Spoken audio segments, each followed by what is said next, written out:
So this morning, carrying on our season of psalms, we've got Luiz from Wales.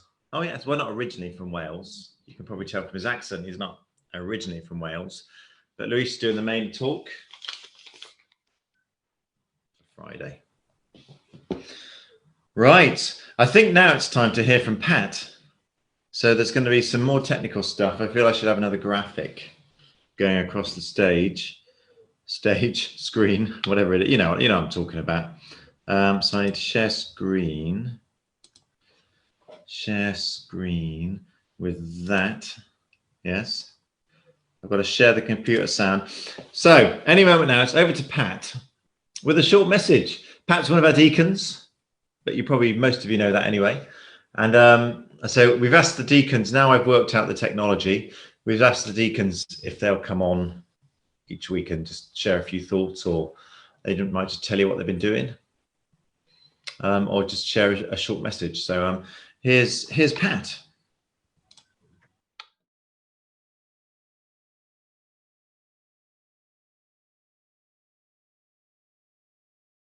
It's going.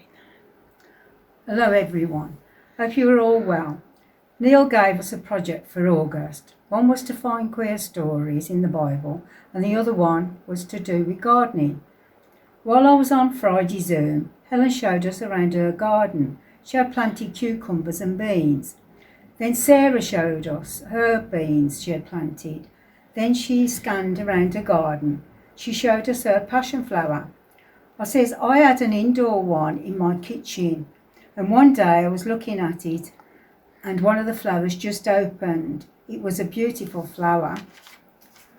I mentioned to Sarah, I heard some years ago there was a biblical story about it. She says there was. So I googled it to find out that each part of the flower holds symbolic meaning in recognition of the crucifixion story.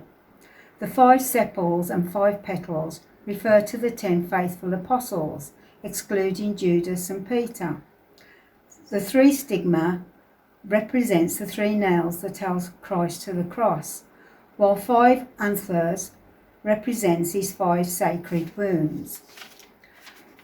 The tendrils of the flowers are said to represent the whips that were used to flog Jesus, while the filaments, which can number in excess of 100 depending on the flower depex of the crown of thorns. Finally, its globular egg-sized fruit was taken as a symbol of the world that Jesus Christ saved through his suffering. We have so much to thank Jesus for, especially Calvary. Thank you, Jesus, for going to the cross to save us all. Amen.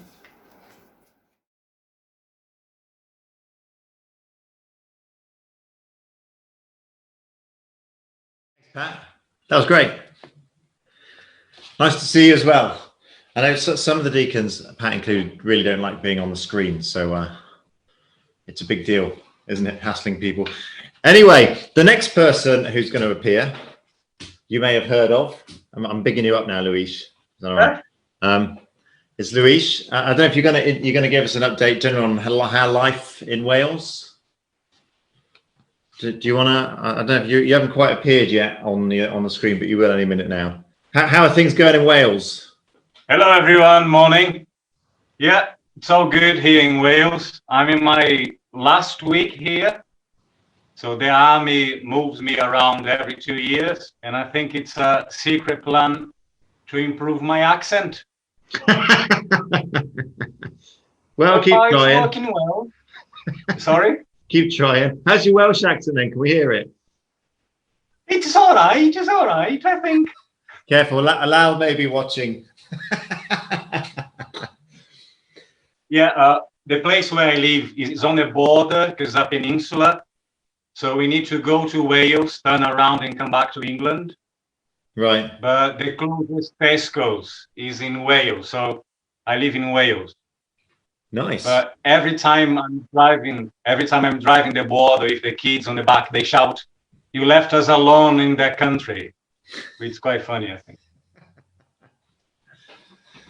Well, shall I hand over to you now? Shall I get out of your space and let you do what you got to do. Yeah, but Will you please be be all right? around in case I freeze.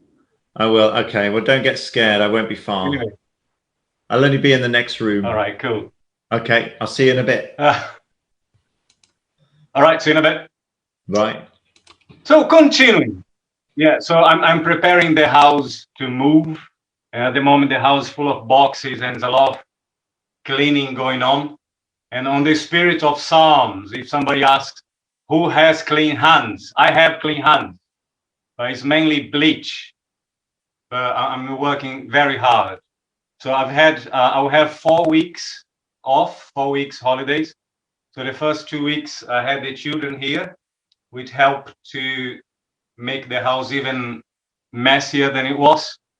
And I'm spending this week cleaning and sorting the house, and the next week preparing the house.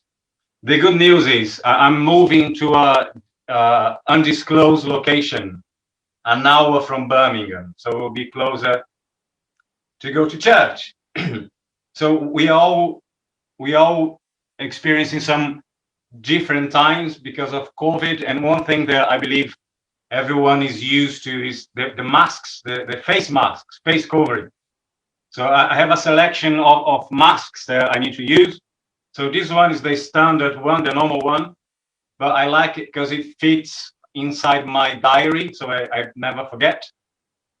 So I've got this one from work that looks like something else, but it's a face mask. It makes me look very serious. So when I go to Tesco's, I wear this one because it stays there and I can move around. And I've got a third one if I need to go to a cheaper supermarket. So you know the kind of supermarket I'm talking about. So it's quite safe, but people tend to look me weird and freak out. But anyway, that's the whole COVID update. So we are talking this morning about Psalm 4,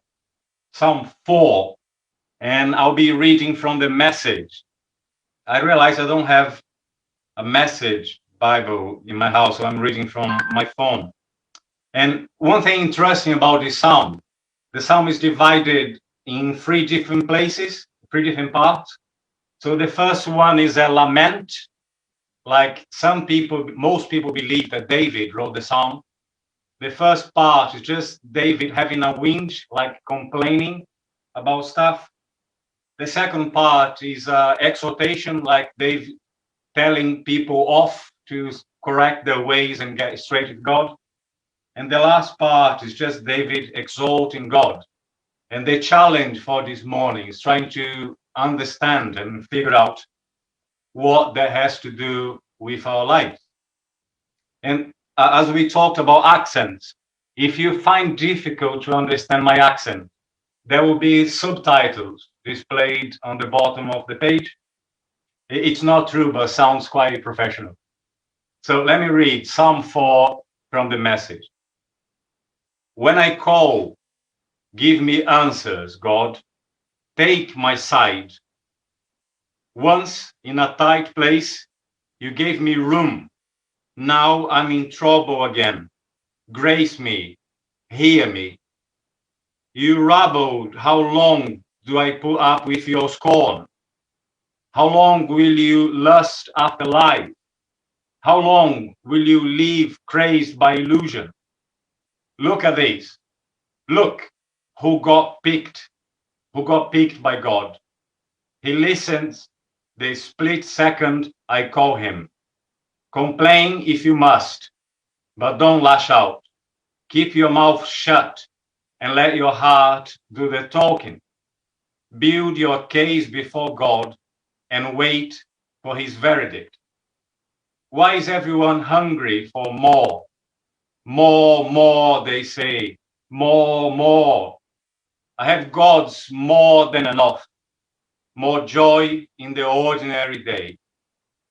Then they get in all their shopping spree. At day's end, I'm ready for sound sleep. For you, God, have put my life back together.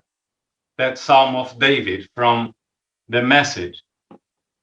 One thing that I saw in a video this week is that most people don't like the sound of their own voices. And I realized that I don't like the way my voice sounds when I hear in a recording. So every time the children and I play some music and record it, when I hear afterwards, I feel like that's not how my voice sounds like. And one of the explanations for that is that we hear our voices from inside our head, and everybody else, most people, are not inside your head. So they hear just what comes from your mouth, but we hear from inside our skull. And one thing that's quite cool, if you put your hands like that, you just hear the sound of your voice going around and sounds different, but it's very likely that's how other people hear your own voice. Why am I saying that? That must be a very good reason. Yes, the beginning of the psalm, David just goes complaining. Why you're not hearing me, God? Why you're not listening to my prayer? I'm in a very difficult situation. Everything is surrounding me, troubles and problems, and life is pretty bad. Why you're not hearing me? One thing that some people believe that every time we talk, every time we say things, our brain shuts down for what we are saying because technically we know what we are saying, so we don't need to listen. But one thing that is very important, particularly thinking about the psalm, is the question, are you hearing the things you are saying yourself?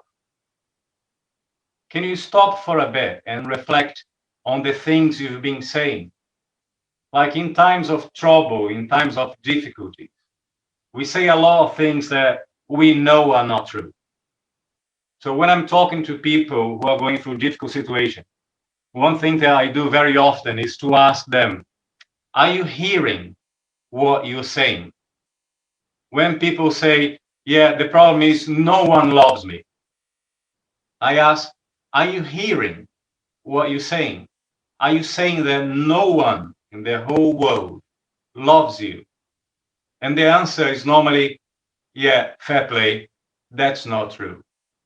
It's quite easy to get surrounded and overwhelmed by our own thoughts. And it's very important to stop and think, the way I'm seeing things, is it the reality or just my distorted perception of the reality? What is happening, the way I see it, is it actually true? Because one thing that is definitely true, that most of the time, most things work out well. So one thing that I've been doing a lot of work and study and researching and talking is about the amount of time we concentrate thinking about issues from the past and the amount of times we worried about concerns from the future. Things that happened a long time ago and things that might not even happen in the future. Some people worry about the dog who beat them when they were 2 years old. The dog's no longer around. It has no power to hurt you anymore. Things that happened in your past is very likely, it's very likely they no longer have power over your life now. Worries about the future, things that might go wrong, things that might not work out, they might all work out. And a lot of times we worried and get stressed and feel overwhelmed by things that are far away that might not even happen. I don't like spending money. I think most people know that. I don't like spending money. And I thought of buying one of those noise canceling headphones, but they turn out to be quite expensive. And one thing that I did, I just used normal cheap headphones. And I put this noise canceling that I got for free from work. Thank you very much, taxpayers. That just blocks all the noise. Like I cannot hear anything. And the headphones work quite well. And after I got Elena a violin. I start wearing these a lot. And one thing quite cool is that all the noise around just disappears. Sometimes it's a very good exercise to just block all the noise around you and concentrate on the present. You know what? Right now, everything's fine. In the first part of the psalm, David sounds like overwhelmed by problems, overwhelmed by pressure, and he cries to God, why you're not listening? And I felt like asking David, is that actually true? Are you sure God is not listening to you? And that is the first part of the psalm. The second part, Dave starts telling people off to sort their ways and correct their ways. And some people, there are two different ways to understand that, to interpret the psalm. Some people believe that Dave was referring to the issue with his son. Some people believe that he was referring to a possible drought that happened in Israel and hunger was at the doorstep. Despite the reason, David goes on rebuking people, trying to tell them to sort their ways, because in his belief, that was the reason for all the calamity and all the possible drought. A lot of times we spend a lot of time trying to understand the reason behind the problem. Or if that happened to you, maybe you need to get closer to God. Or if that's happening to you, maybe you don't have enough faith. Maybe you're not praying harder. The truth is, we lived in a decayed world and problems will happen. And the key thing in the midst of difficult times is to realize if things are hard with God, they will be much harder without Him. And I personally believe that in times of difficulties, the best thing, one, is to analyze the things we've been telling ourselves. Are they actually true? Or is just our distorted perception of the reality? The second advice that I give myself is in the midst of problems, instead of trying to find the reasons why, just to try to go through it, holding God's hand.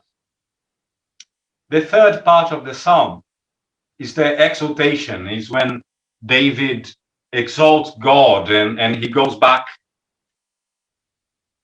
to God's presence and stop criticizing people and stop lamenting, thinking that he's not being heard by God. And David says, verse 6, many are asking, who can show us any good? I'm reading from the NIV version now. Let the light of your face shine upon us, O Lord. You have filled my heart with greater joy than when the grain and new wine abound. I will lie down and sleep in peace, for you alone, O Lord, make me dwell in safety. David just answered his own questions.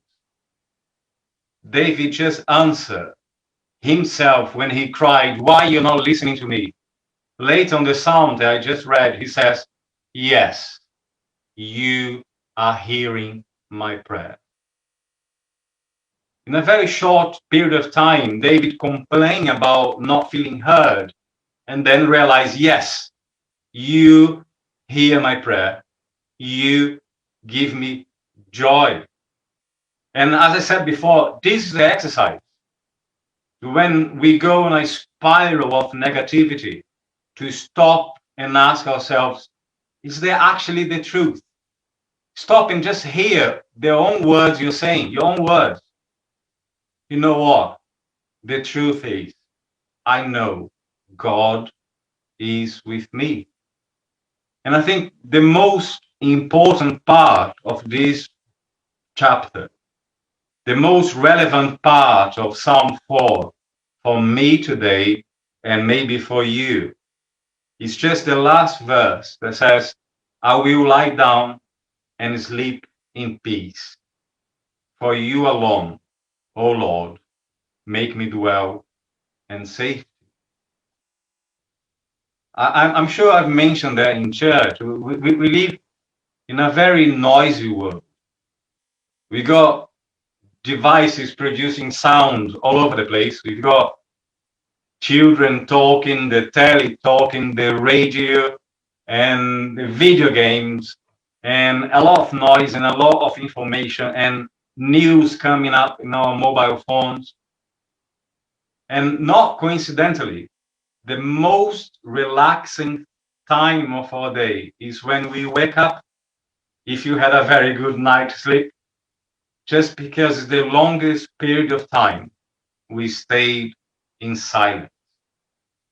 And David ended the psalm saying, I will go to bed and sleep, knowing that I'm with you and I am safe. So regardless, whatever is happening in your life, regardless, whatever happened in your past or what you are afraid that might happen in the future, it's a very good advice from the writer of Psalm 4 is to stay quiet, lay down, and be in God's presence.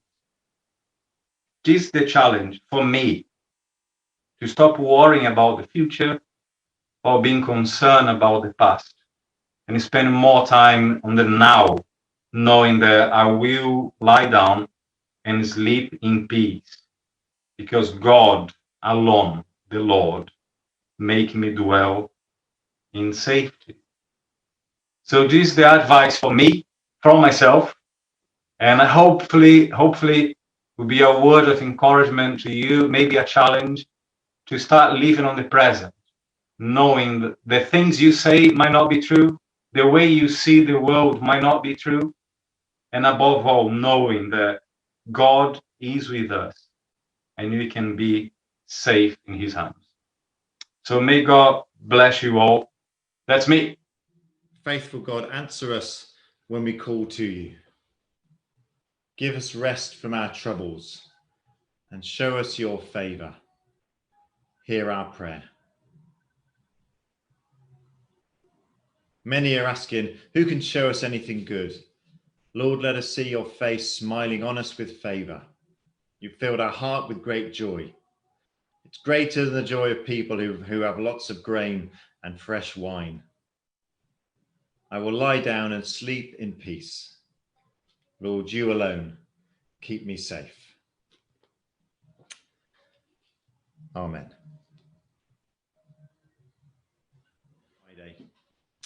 And this week as troubles come your way, as things weigh on your mind, just revisit Psalm 4, take a look. So thanks, Luiz, whichever side you're on. Thanks for sharing that. It's been really good to see you all. Keep praying, keep looking out for one another, keep washing your hands and keep wearing a face covering. And we will get through this. And like Luiz said, if times are hard with God, they'd be even harder without him. So stay close to God as well. And I'll see you soon. Have a good rest of the day and hopefully see you during the week at some of the prayer times. See you now then. Bye-bye and God bless.